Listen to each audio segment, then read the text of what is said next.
Alright folks, let's have a moment where we're real with one another. Writing commentary in your AP Lit prose analysis essay, or any other essay for that matter, can be really hard and confusing. Think about how many times your teacher has told you you need to provide more commentary, or has written something like, I need more explanation on your paper. You got some splaining to do! And no matter how hard you try, whenever you ask what to do, all you're told is, just explain your evidence some more. Well, duh. Well, sure, that's what you need to do, but you need to actually know how to do it, and that's why I'm here. So if you're stuck in the commentary doldrums, I have some secrets for you that will help you nail the explanations in every body paragraph of your prose responses for your AP Lit exam, or for any other literary analysis for that matter. And you can rest easy that your paper will score well. And just think, if your paper scores well, it gives you a better chance to score well on your exam. And if that happens, we could celebrate high fives all around. Now, because you're so amped about this news, make sure you show your joy and excitement by cranking that like button and jamming that subscribe so you don't miss the other writing tips that the Garden of English offers. And if you're really jazzed up, consider becoming a channel member or supporting us with a super thanks that you can see right below this video so we can continue to create even more content for you. Okay, so we've already gone over how to write the most amazing thesis statements that you can in any literature class, particularly AP Lit. And so as far as I'm concerned, since you already write thesis statements like this, you've already earned your thesis point from row A on the AP Lit rubric. And of course, I've gone over how to write complex and sophisticated topic sentences and how to flawlessly integrate textual evidence. Knowing that you're doing the same thing, you're already good to go for the evidence part of your row B evidence and commentary score from the AP Lit rubric. But now we have to Seal the deal. for your commentary part of that row B. Contrary to popular belief, this commentary part is not that difficult to do. The first thing you need to know is what commentary actually means, what it actually entails. In a nutshell, the commentary in your paragraph is where you explain what assumptions and connotations you tie to your evidence to support the claims that you make in your topic sentence. Now, this is often easier said than done, especially when you're in a time crunch. So I'm going to provide you with some templates that will guarantee that you can provide a minimum of 3 sentences of commentary for every body paragraph that you write on your AP Lit Question 2 essay. Now, in order to model this, I'm going to continue to use the publicly released Question 2 prompt from the 2010 Form B AP Lit exam. It's the cherry bomb piece. The prompt itself is linked in the description right below this video. If you haven't read it, you'll definitely want to pause here and do that so you can follow along with the model I'm going to provide as I go over the commentary steps and templates. Right now, I'm going to flash the thesis I already wrote for this particular prompt. You've seen it before in my thesis video. It's right here.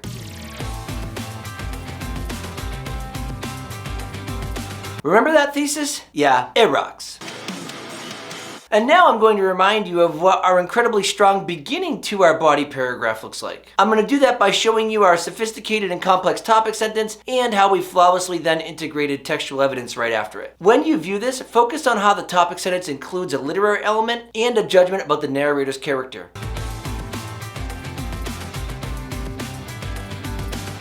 And look at how the textual evidence proves that particular judgment we made about the literary element. I want you to also realize how the textual evidence seamlessly flows in that second sentence and it proves the claim that we made in our topic sentence.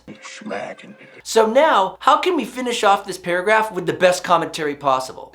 I wonder. What you really need to know is that to provide the commentary that you want, you need to go back to the sentence that contains your textual evidence and highlight the words and phrases that allow you to make the judgment that you made in your topic sentence. In my case, I need to find the language in my text and the context of that textual evidence that allowed me to recognize that the story's narrator was, as I claimed in the topic sentence, immature. So what I'm going to do is I'm going to go into my textual evidence and I'm going to focus on phrases like desire to adopt a philosophy and she wasn't quite sure what the lofty statement meant. The reason why you need to do this is because you have to either explicitly or implicitly address each one of those pieces of textual evidence in some way when you provide your commentary. You have to refer back to them. So marking this language now makes you focus on what you have to actually explain from the reading itself as you connect it to the judgments that you made. Once I know what language I'm going to provide commentary on, I'm going to move to my next step, which is creating my first sentence of commentary. The general rule for this first sentence of commentary is this: it must include the judgment you made in your topic sentence, and it must include the word because at some point. Now I can just say that. To make this step more tangible, here's a template for what your first sentence of commentary will look like. And this is going to force you to do it right. Check it out. Now, this template may seem all well and good, but perhaps you're wondering what this first sentence would look like when actually written into a paragraph. Well, have no fear, because I've got you covered. And I'm going to highlight what that looks like right here in my cherry bomb paragraph. Here it is.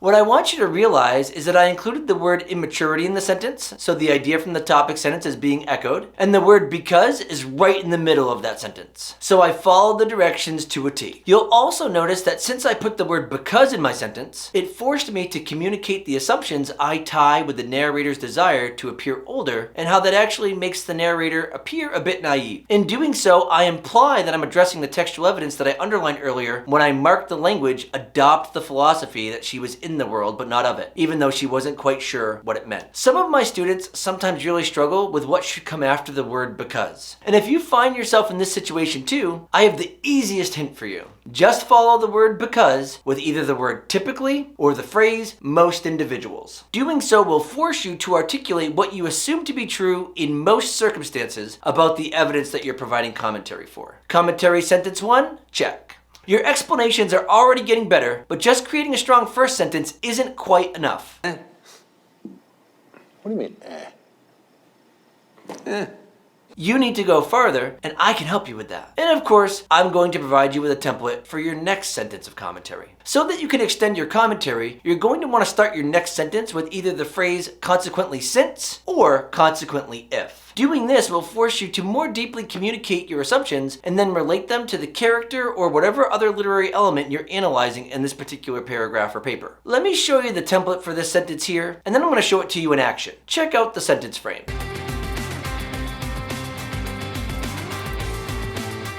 The word consequently makes sure that you'll extend your commentary because it forces your brain to recognize that there is a greater consequence to the observation made in your first sentence of commentary. In forcing you to think this way, you'll be better suited to engage in such advanced thought, which will eventually lead to producing greater observations like you're about to see added to my cherry bomb paragraph when I add the second sentence right now.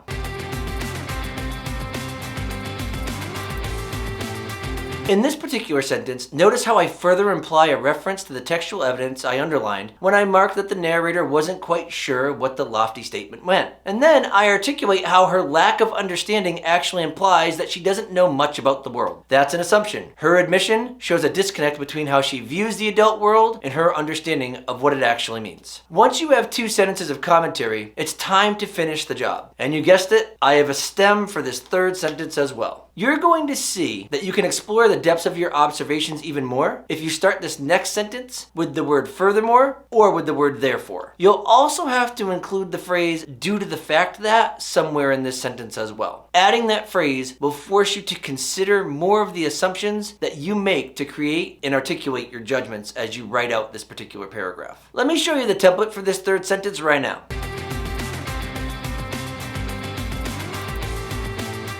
And now, here's what my final sentence of commentary would look like for my cherry bomb paragraph.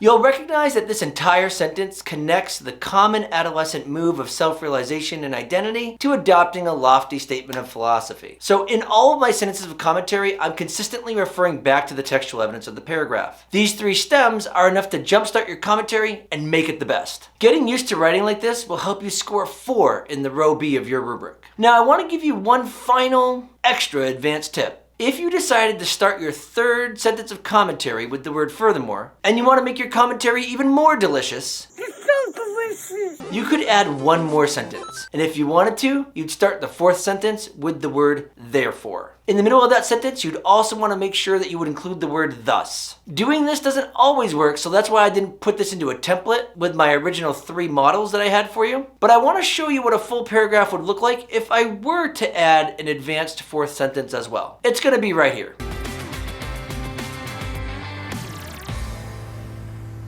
If you want to check out this whole paragraph without always having to go back and pause your screen and read, just know that you can access it in the link right in the description. You can also grab a commentary stems for literature poster there as well. It's cool and it looks like this. Now that you have all of this great information, you do have one more problem. Your commentary may be getting much more robust and complex, but it doesn't mean your essay as a whole is. If you don't know how to write the best conclusions ever, you may miss out on an opportunity to earn that sophistication point you're also trying to nab. So now you're gonna need to go watch this video here so you can get all of the inside info that will make writing incredible conclusions quite easy.